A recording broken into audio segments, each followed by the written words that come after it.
Welcome back. While our previous lambdas only took one argument, a lambda function can handle any number of arguments.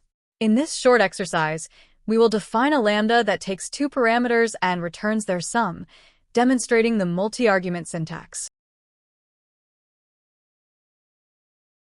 1. Defining the multi-argument lambda. We name our lambda some_2.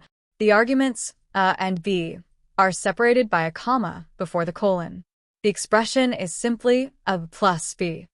This structure shows that the argument side of the lambda is just a list of parameters, similar to a regular function's parentheses. 2. Executing the lambda. We call sum_2 with two arguments, 10 and 5, which are correctly mapped to a and b based on their position. The function returns 15.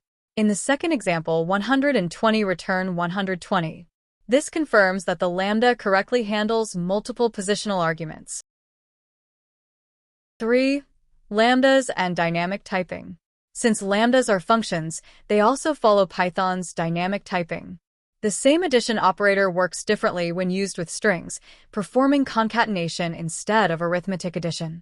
This means one lambda can serve multiple data types.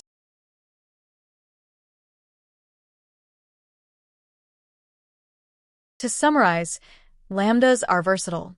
They can take one, two, or many arguments, as long as the entire logic remains a single, returnable expression.